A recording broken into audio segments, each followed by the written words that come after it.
Babe Ruth is the most famous name in baseball history. And in 1933, as in so many other seasons, Babe Ruth was the Sultan of SWAT. He was past his peak, but in the very first All-Star game, he came to bat with one man on. More than just a player, he became a symbol of greatness, an icon whose name is recognized even by people who have never watched a single pitch. But for all the myths and legends, one question still stands. How good was Babe Ruth actually? Was he simply a larger-than-life figure in a weaker era of baseball? Or was his dominance so complete that it may never be matched again? Now, Ruth, everything's settled. You got your contract signed now, and everything is okay. I hope you're going to have a very, very successful season. Before Ruth arrived, the sport was stuck in what's known as the dead ball era. Games were slow, runs were rare, and teams relied on bunts, steals, and sacrifice plays. But Ruth changed all of that. With one swing of the bat, he turned baseball into a sport defined by power, spectacle, and excitement. His impact was so massive that it redefined the very identity of America's pastime. Ruth began his career not as a hitter, but as a pitcher for the Boston Red Sox. And not just any pitcher, he was one of the very best in the game. Over 5 seasons, he won 94 games with a 2.28 ERA, and in the postseason, he was nearly untouchable. He set a record with 29 consecutive scoreless innings in World Series play, a mark that stood for over 40 years. If Babe Ruth had retired after his time on the mound, he likely still would have been remembered as one of the greatest pitchers of his generation. But the Red Sox saw what everyone else was beginning to notice. When Ruth hit, he did things nobody else could. His power was unheard of, his swing was electric, and his bat was too valuable to keep out of the lineup. That decision changed baseball forever. In 1919, Ruth hit 29 home runs, when the next closest player in the league hit just 10. The year before, the league leader had hit only 11. Ruth didn't just lead baseball in home runs, he tripled the competition. It was clear the game had never seen anything like him. When Ruth joined the New York Yankees, his career, and the sport itself, entered a new era. In 1920, his first season in pinstripes, Ruth hit 54 home runs. To put that in perspective, no team in the American League hit more than 50. One man had out-homered entire franchises. His slugging percentage that season was .847, still one of the highest marks in baseball history, and his OPS plus of 255 means he was 2.5 times better than the average hitter. And that wasn't a one-off. In 1921, Ruth hit 59 home runs, drove in 168 RBIs, and batted .378. In 1923, he hit .393 with a .545 on-base percentage, winning the league's first-ever MVP award. And in 1927, as the centerpiece of the most feared lineup in history, the Murderers Row Yankees, Ruth broke his own record again, hitting 60 home runs in a single season. That number stood untouched for 34 years. During his prime, Ruth wasn't just leading the league. He was separating himself from the competition in a way almost no athlete in any sport ever has. Between 1920 and 1931, Ruth's numbers looked like video game statistics. His consistency and power were so unmatched that opposing managers admitted there was no strategy for facing him. You just prayed he didn't hit it out. For fans of the 1920s, seeing Babe Ruth step to the plate was like watching magic.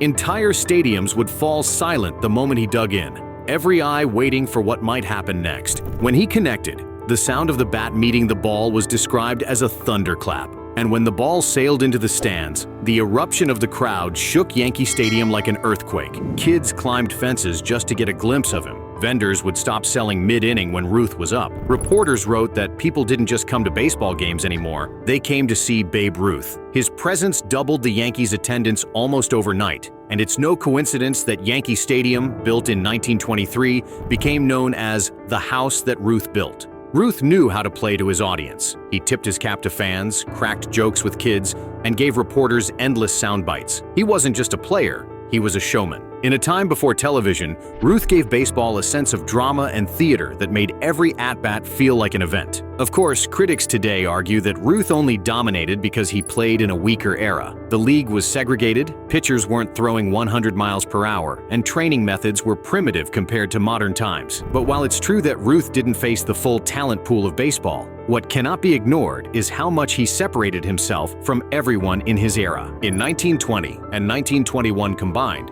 Ruth hit 113 home runs. The next closest player hit 25. In 1927, when he hit 60, the second highest total in the league was half that. Imagine if today, Aaron Judge hit 70 home runs and the next best player had 35. That's the kind of gap we're talking about. Even advanced analytics confirm it. Ruth's career OPS plus of 182 means he was 82% better than the average hitter over 22 seasons. Nobody since has maintained that level of dominance for that long. Context or not, the numbers prove that Ruth wasn't just ahead of his time.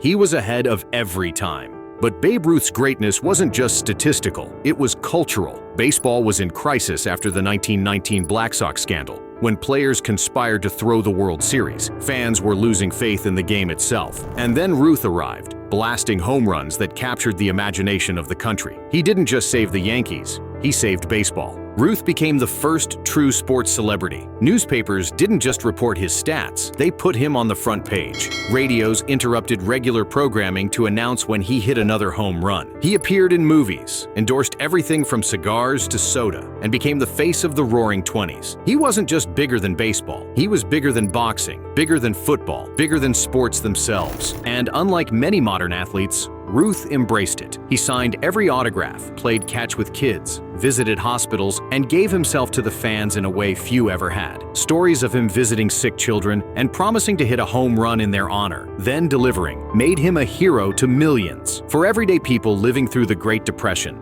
Ruth wasn't just entertainment, he was hope. By the 1930s, Ruth's body began to slow down. He wasn't hitting 60 home runs anymore, but he was still one of the most feared hitters in baseball. Even in decline, he hit 34 home runs in 1934 at the age of 39, a total most players could never dream of. The defining moment of Ruth's later years came in the 1932 World Series against the Chicago Cubs. Heckled relentlessly from the dugout, Ruth supposedly pointed towards center field before blasting a towering home run exactly in that direction. To this day, fans debate whether he actually called his shot, but the truth almost doesn't matter. For fans, it was Babe Ruth in a nutshell: brash, confident, and unstoppable when it counted. In 1935, Ruth signed with the Boston Braves for one last season. His body was failing him, but he gave fans one final show, hitting 3 home runs in a single game at age 40. Days later, he retired with 714 career home runs, a number so large it seemed untouchable. It would take nearly 40 years before Hank Aaron finally surpassed it. Even after retirement, Ruth remained the face of baseball. In 1947, during Babe Ruth Day at Yankee Stadium, he returned to the field, weakened by cancer, his voice barely audible, but still commanding the love of the crowd. A year later, he passed away at just 53 years old. Over 75,000 fans came to Yankee Stadium to pay their respects, a final reminder of the impact he had on the game and the country. So how good was Babe Ruth actually? The numbers tell one story, the fans tell another, but together they create a legacy that feels almost mythical. He retired with 714 home runs, 2,214 RBIs, a .342 career batting average, and a 1.164 OPS. His career slugging percentage of .690 is still the highest ever. His OPS plus of 182 remains unmatched over such a long career. Even today, with all the advances in training, equipment, and scouting, nobody has consistently separated themselves from the competition the way Ruth did. But Ruth's greatness wasn't just in the numbers. It was in the way he transformed baseball from a slow pastime into America's national obsession. It was in the way he gave hope to fans during the darkest times. And it was in the way his name, more than a century later, still carries the weight of greatness. Prime Babe Ruth wasn't just untouchable, he was mythical. And when we ask how good he actually was, the answer is simple. He was better than anyone had ever seen before, and maybe better than anyone ever will again.